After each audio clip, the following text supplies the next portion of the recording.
अभी अभी BHMS complete किया है और मुझे अब टेंशन हो रही है कि मैं फ्यूचर में करूं क्या। क्लिनिक खोलूं, MD करूं या बिल्कुल कुछ नया करूं। चलिए आज के इस वीडियो में डिस्कस करते हैं।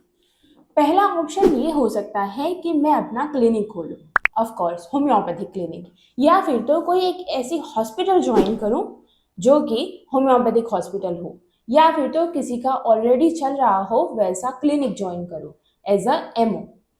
इस सिनारियो के अंदर मुझे डायरेक्टली पेशेंट्स देखने को मिलेंगे और मेरे नॉलेज के अंदर भी इजाफा होगा।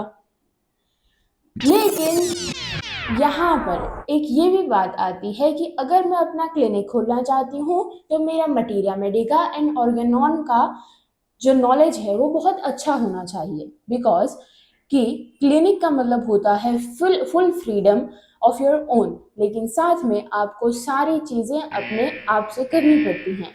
आपका बैकबोन कोई नहीं होता, आप खुद होते हो। और इसका जो बेनिफिट है वो आपको ये मिलता है कि आप अपने तरीके से सारे काम कर सकते हो, अपने पेशेंट्स देख सकते हो, अपने तरीके से उनको प्रिस्क्राइब कर सकते हो और साथ में आपका नॉलेज बढ़ेगा।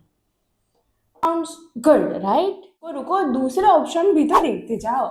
दूसरा ऑप्शन ये हो सकता है कि मैं MD करूं, MD इन होम्योपैथी, और साथ में एक दूसरा कोर्स भी अभी गवर्नमेंट ने ऐड किया है which is DM, doctorate of homeopathy, जिसके अंदर कि मुझे डिफरेंट डिफरेंट फील्ड्स में स्पेशलाइजेशन मिलेगा। And the measure very popular nowadays which is cosmetology, जिसके अंदर कि हम स्किन के रिलेटेड और कॉस्मेटिक्स के रिलेटेड चीज़ों को जानते हैं और उसे ठीक करने की कोशिश करते हैं in relation with the homeopathy.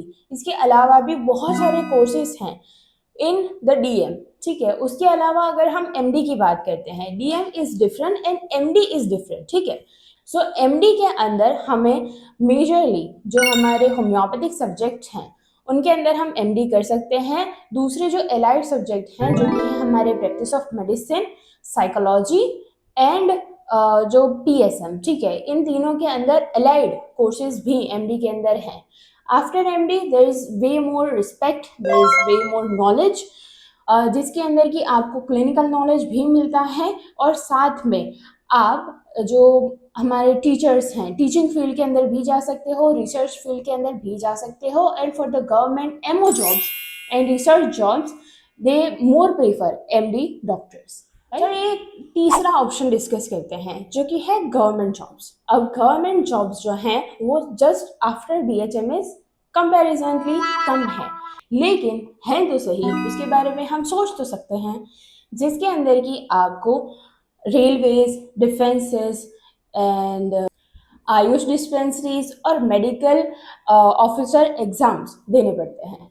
जो मेडिकल ऑफिसर एग्जाम है एंड सर्टन एग्जाम्स देनी पड़ती हैं एंड देन इंटरव्यूज होते हैं एंड देन आपको जॉब मिलती है। And the very important thing कि ये एक गवर्नमेंट जॉब है, सो यहाँ पर आपको फुल सिक्योरिटी और साथ में फुल स्टेबिलिटी भी मिलती है। ऑफ कोर्स इसमें सारे जो गवर्नमेंट जॉब्स होती हैं उसी तरीके से आपको pension, funds and many more benefits हैं वो आपको मिलते हैं। Let's discuss the fourth one which is the research and higher studies, जिसके अंदर आपको MPH, PhDs and other researches and science के अंदर आप जो नए चीज़ें हैं, रिसर्चेज हैं, उसके अंदर अगर आपका इंटरेस्ट है then you will go through it. इसमें डायरेक्टली आपको BHMS के बाद ही जो जॉब्स हैं वो मिलती हैं। यहाँ पर भी आपको दो बाइफिकेशंस देखने को मिलते हैं, either from the private sectors या फिर तो गवर्नमेंट सेक्टर्स में भी रिसर्चेस का ऑप्शन है। यहाँ पर आप नई चीज़ें देखते हो जो आपने पढ़ी नहीं है, ठीक है। नई चीज़ों को आप खुद देखते हो, आप खुद उसको रिसर्च करते हो, डेवलप करते हो।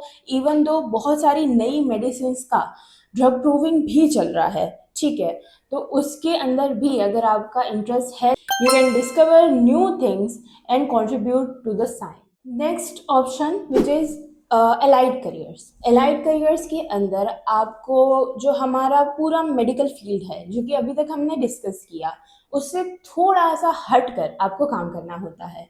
यहाँ पर आप हॉस्पिटल एडमिन बन सकते हो, दूसरे जो किसी हॉस्पिटल से उनका जो सारा मैनेजमेंट वगैरह है वो देख सकते हो।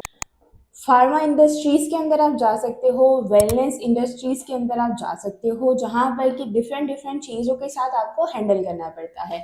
If you good in a management, if you good in understanding many peoples and जो उनका वर्क है वो सारी चीज़ें आपको स्ट्रक्चर करना पसंद है, तो then you can go through it. उसके अलावा कुछ जो हमारी कंपनीज़ हैं, कुछ जो हमारे हॉस्पिटल्स हैं, उनको उनका हॉस्पिटल एडमिन जो है उसके लिए जो एलिजिबिलिटी क्राइटेरिया है विच इज़ लाइकली कि आपको एमबीए या बीबीए वगैरह करना पड़ता है, और कुछ के लिए आपको नहीं करना पड़ता। तो ये आपके ऊपर डिपेंड करता है कि आपको कहाँ पर जाकर जॉब करनी है। सो यहाँ पर अगर आपको बहुत ज़्यादा मेडिकल फील्ड के अंदर नहीं जाना है और आपको एक अच्छा सा सिक्योरिटी भी चाहिए, because there is many different different levels of salaries, ठीक है, तो यहाँ पर सैलरी का भी आपको एक बेनिफिट मिलता है। So this is for the allied career. So now the last option जो कि मेरे अकॉर्डिंग है of course which is entrepreneurship.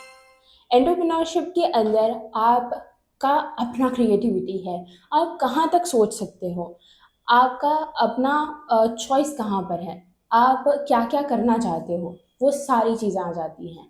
यहाँ पर कोई भी बाउंड्री नहीं है कि आप जो लोग पहले कर चुके हैं आपने भी वही करना है, ऐसा कुछ भी नहीं है। अगर आपके दिमाग में कोई न्यू थॉट है तो आप उसे बिल्कुल रियलिटी में ला सकते हो। फॉर एग्ज़ाम्पल, अपना वेलनेस सेंटर, अपना फार्मेसी, या फिर तो अपना कंटेंट क्रिएशन जैसे मैं कर रही हूँ। सो अगर आपका इंटरेस्ट ज़्यादा क्रिएटिविटी में, न्यू थिंग्स करने में, या फिर तो जो हमारा ट्रेडिशनल होम्योपैथी है उससे बाहर निकल कर कुछ अलग करने का सोच रहे हो, देन गो थ्रू इट। ये चीज़ आपको आगे चलकर बहुत ज़्यादा मज़ा देगी। इसके अंदर ना आपको कोई 9 to 5 जॉब करनी है, ना ही आपका कोई बॉस होगा, और ना ही आपको एक फिक्स क्राइटेरिया में काम करना है। It's totally depending on you. So there is a creativity and freedom. BHMS के बाद रास्ते तो बहुत है, लेकिन अब ये तुम्हें डिसाइड करना है कि what excites you the most. आपको क्या करना है, आप क्या करना चाहते हो। जैसे 12th के बाद तो रास्ते बहुत थे, लेकिन आपने क्या चुना, और आपको क्या चीज़ एक्साइट करती है, क्या चीज़ करने में मज़ा आता है, वो चीज़ आपको करनी चाहिए। Because it's not just a 5 years, it's a whole life.